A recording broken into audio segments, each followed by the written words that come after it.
There's an idea I've been wanting to talk about for a while, and I think this rack is a good way to introduce the idea of transitions.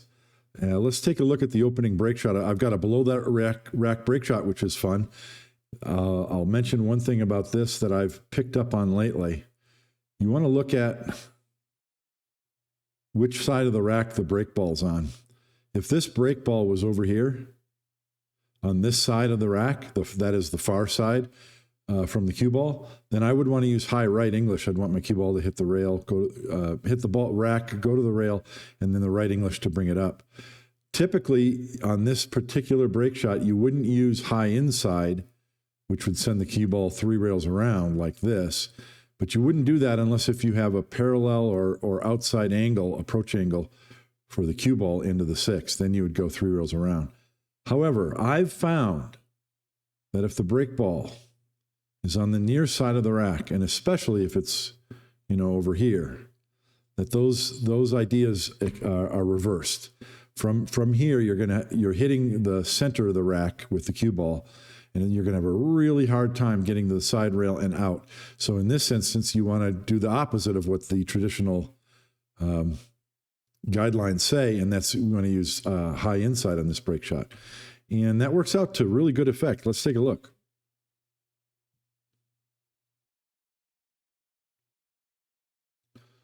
This is at least 1.5, if not 2 tips of left English. 3 rails around the bottom, and it comes out to open table. So this is a really, really ideal result from this break shot. And you see me going over to shoot that stripe right away. Do you see what I just did? I've already looked at the 9 ball as key ball. A stop shot on the 9 gets me on this 8 ball as a break shot. Now this ball might work as a break shot, but it's kind of low. This ball might work as a break shot, but it's very high. The balls have barely stopped moving, and I've already decided this is what I'm going to do. 9-8. So this is really interesting that the ball is open well. So by all rights, you should clear this table. There's no clusters to open. There's no problems to deal with. The biggest problem you have, there's 2, and they're not big problems. And that's a ball on the rail up high and a ball on the rail below your break shot. Those 2 things you want to get rid of. And so that leads to the idea of how to approach this rack. Now, they say Willie Mosconi could plan every single shot and shoot it exactly the way he planned it. I'm not that good. I don't know if it's necessary to do that. But you can look at areas of the table and look at the transitions to get between them. So we can see a beginning transition and an end transition right away. So the ending transition, I've already decided the 9 ball down here this way is my key ball for this break shot. That tells me either this ball or this solid up here should be my key ball, my K2 ball rather, because I can shoot either one of those and bring the cue ball right here where I want to be to shoot that 9. So that's one transition. It's a transition onto my key ball. Another transition is here. This isn't much of a transition, obviously a stop shot or a slight drawback. I have a shooting gallery. I call this a shooting gallery of balls. All 4 of these balls go over here. So that's another transition, but you got to think about this as well. You need to remove this ball at some point during the run. So where are you going to move the cue ball to from there? Where are you going to transition? So you might think to yourself, I better do that early.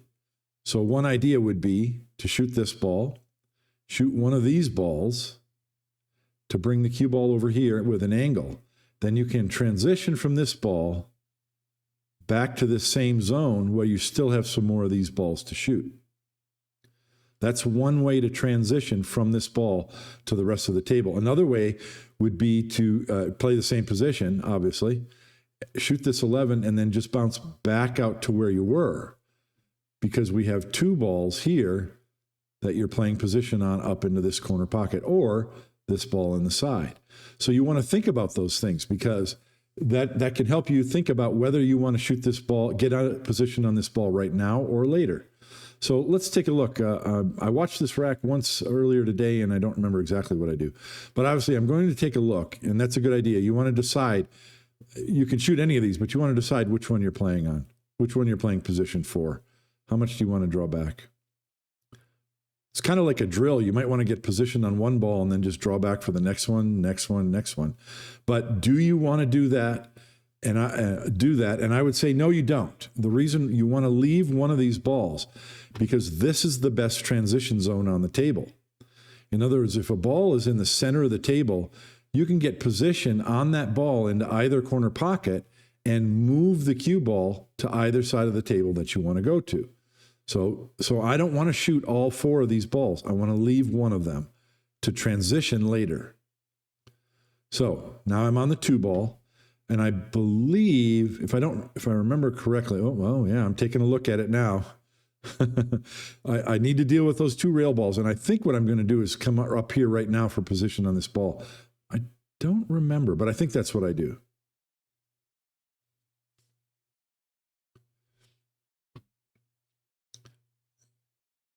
I'm taking another look. Yeah, real important, all the balls are open. You don't want to make a mistake. You want to get there. So, okay, I had to draw back a little. So now this is positioned on the ball in the side because that ball transitions me onto this ball. That's one way of looking at it. So I went over and took a good look. How much angle am I going to get? Do I want to draw back a little bit to make sure I have more angle? Exactly where do I want to get? And I think I remember now, I do option B, which is to simply come up this way.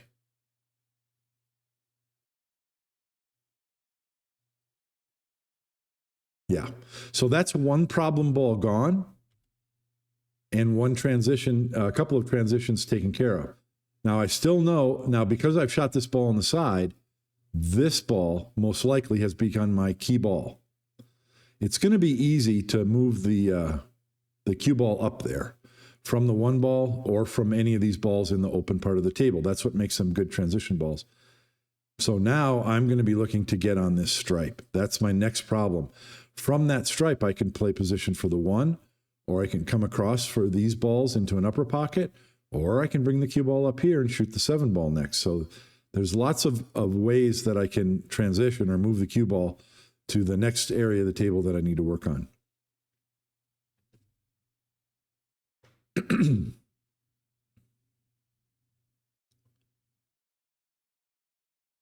A little bit of a delicate shot. You don't want to get a big angle, and I didn't want to scratch in the side pocket, so I played some real close speed control there. Now, because I have this much angle, which I didn't like, I've got to go to the 1 ball. But from the 1 ball, it'll be easy to transition. I'll probably have an angle to cut it and go to the bottom rail and probably play for position for the 7. If I get straighter in, I can just go straight back up table for either one of these balls up in the corner. Yeah, but I've got a lot of angle. So now I'm looking at it, and so now the plan has to change because I've got to play position for this ball right now. And from that ball, I'll be able to get these 2 balls in the middle of the table. So this is a transition. I'm figuring out I better use the bridge. But this is natural. Just this is the direction the cue ball is going to go anyway. That's what natural means. And so now I can, as long as I come off this second rail, my cue ball is heading straight at that 7 ball. So it's just speed control to get close enough, but not too close to that 7. Remember, the farther away you are, the less impactful the angle that you have. If you're really close, you might have a sharper angle to shoot. This way can be, from here you can go multiple ways, but I want to keep the cue ball in the open. Don't try anything too fancy. So I took a look at it and realized real quickly that I've got a slight angle. I've got to cut it just slightly to my right. All I have to do is bring the cue ball down a little bit, and I don't want to go very far. You don't want to get close. Again, you want to stay farther away so the angle you have is less impactful. But I'm almost straight into the 5 ball in this corner pocket. So that's I've changed my plan to use the other stripe ball in the middle of the table as my key ball. Now, this can work out in multiple different ways. I land perfectly straight, which is great, because I can pretty much stop the cue ball or stun it forward just a little bit, so my cue ball stops here. But had I gotten this angle on that 5 ball, I could also let the cue ball go forward, and then I'll have an angle on this stripe to transition back that way. Had I gotten the other angle, if my cue ball was here and I'm cutting the 5 ball to the right, then you can slide the cue ball over here and shoot the 14 in this corner and bring your cue ball over here. So it's all about it's about how you transition from one ball to the next, and that's what you're thinking about when you've got an open table that you just want to make sure you get through the entire run.